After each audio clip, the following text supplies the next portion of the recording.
Hello friends, good morning. நான் உங்கள் பிரியா பேசுகிறேன். இன்றைக்கி நான் உங்களுக்காக ஹெல்த்தியான சுவையான பச்சை பயிறு பணியாரம் 10 நிமிஷத்தில் எப்படி செய்கிறது அப்படின்றத சொல்ல போகிறேன். அதுக்கு தேவையான பொருட்கள் என்னென்ன அப்படின்றதையும் சொல்ல போகிறேன். வாங்க வீடியோக்குள்ளே போகலாம். நான் பணியாரம் செய்கிறதுக்கு அழகு பச்சை பயிறு எடுத்திருக்கேன். அரை அழகு உளுந்து எடுத்திருக்கேன். உளுந்தை ஒரு 2 மணி நேரத்துக்கு முன்னாடி ஊற வச்சுக்கோங்க. பச்சை பயிரை 8 மணி நேரத்துக்கு முன்னாடி ஊற வச்சுட்டு இந்த மாதிரி கிரைண்டர்லேயோ மிக்சிலேயோ போட்டு அரைச்சி எடுத்துக்கோங்க. கொஞ்சம் நல்லா தண்ணி விட்டு அரைச்சி எடுத்துக்கோங்க. ரொம்ப கட்டியாக எடுத்துக்காதீங்க. உளுந்து அரைச்சிட்டேன். இப்போ பச்சை பயிறு சேர்த்து அரைச்சிக்கலாம்.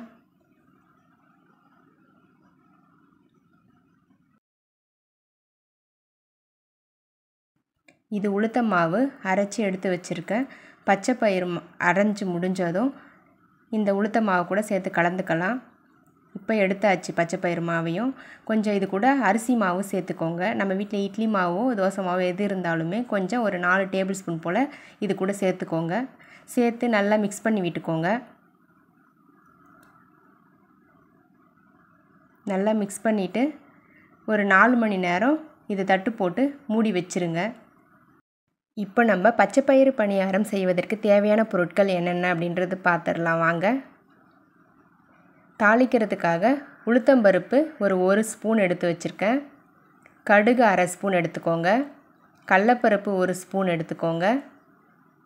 பச்சை மிளகாய் ஒரு 4 பச்சை மிளகாய் காரத்துக்கு ஏற்றாற்போல் நீங்கள் சேர்த்துக்கலாம்.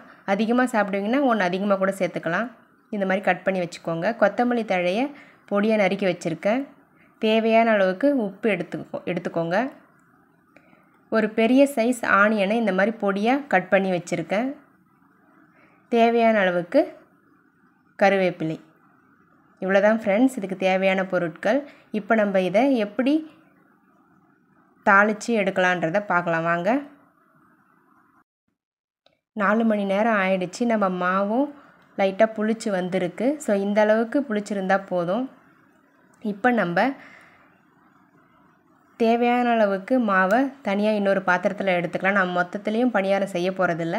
ஸோ கொஞ்சமாக இதில் பாதி அளவுக்கு எடுத்து இப்போதைக்கு யூஸ் பண்ணிக்க போகிறேன். மிச்சத்தை ஃப்ரிட்ஜில் ஸ்டோர் பண்ணி வச்சுக்க போகிறேன். ஸோ தேவையான அளவுக்கு மாவை இன்னொரு பாத்திரத்துக்கு மாற்றிடலாம்.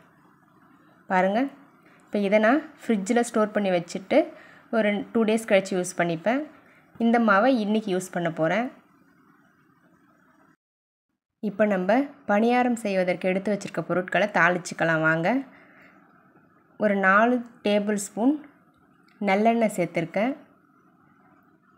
கடுகு சேர்த்துக்கோங்க. எண்ணெய் காஞ்சதும் கடுகு சேர்த்து பொரியட்டும். வெயிட் பண்ணுங்கள். இது ரொம்பவே ஹெல்த்தியான ரெசிபிங்க. குழந்தைங்களுக்கு கண்டிப்பாக செஞ்சு கொடுங்க. ரொம்ப விரும்பி சாப்பிடுவாங்க. கடுகு பொரிஞ்சிருச்சு. இப்போ நம்ம கடலைப்பருப்பு உளுத்தம்பருப்பை சேர்த்துக்கலாம். கடலைப்பருப்பு உளுத்தம்பருப்பை பொன்னிறமாக வறுத்து எடுத்துக்கோங்க. பாருங்கள், இந்த அளவுக்கு பொன்னிறமாக வதங்கினா போதும். இந்த டைமில் நம்ம நறுக்கி வச்சுருக்க பச்சை மிளகாவை சேர்த்துக்கலாம். பச்சை மிளகாவை நல்லா ஃப்ரை பண்ணிக்கோங்க. ரொம்ப டீப் ஃப்ரை பண்ண வேண்டிய அவசியம் கிடையாது. ஓரளவுக்கு ஃப்ரை ஆனால் போதும். இப்போ நறுக்கி வச்சுருக்க ஆனியனை சேர்த்துக்கோங்க. ஆனியனையும் நல்லா ஃப்ரை பண்ணி விட்டுக்கோங்க.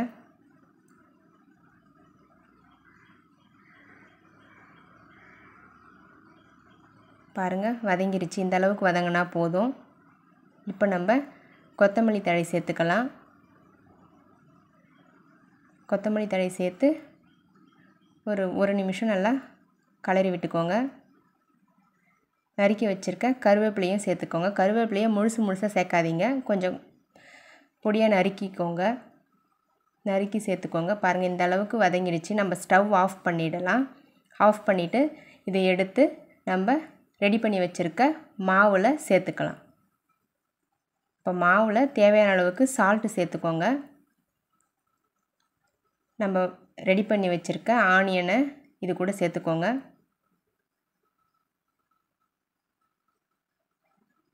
எல்லாத்தையும் சேர்த்து நல்லா மிக்ஸ் பண்ணி விட்டுக்கோங்க.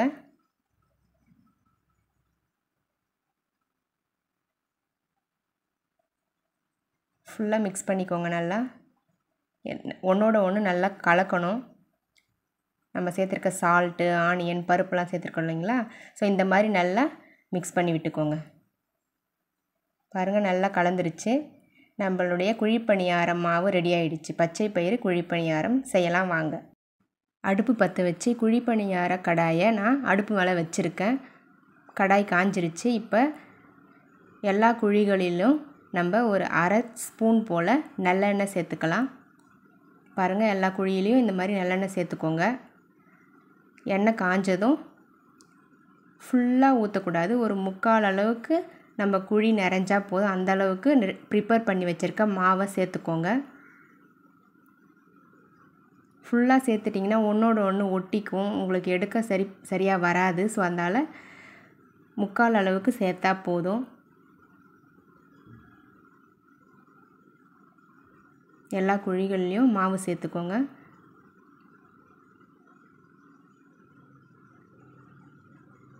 சேர்த்தாச்சு. இது ஒரு மீடியம் ஃப்ளேமில் வச்சு குக் பண்ணிக்கோங்க. ரொம்ப ஹை ஃப்ளேமில் வச்சிடாதீங்க. மீடியம் ஃப்ளேமில் வச்சு குக் பண்ணிவிட்டு இப்போ திருப்பி விட்டுக்கலாம். ஒவ்வொரு குழிப்பணியாரத்தையும் நம்ம இந்த மாதிரி டர்ன் பண்ணி விட்டுக்கோங்க.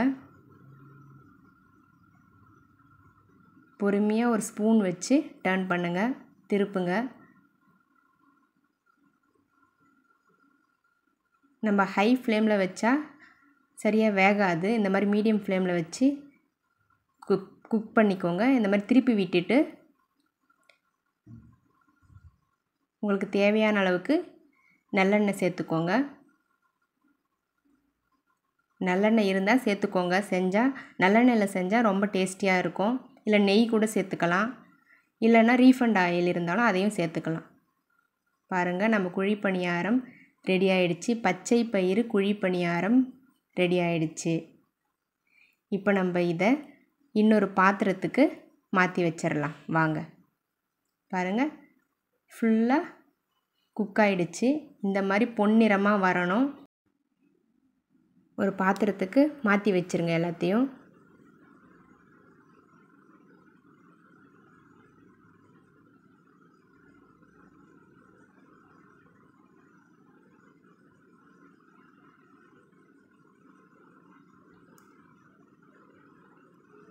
அடுப்பை சிம்லேயே வச்சுக்கோங்க.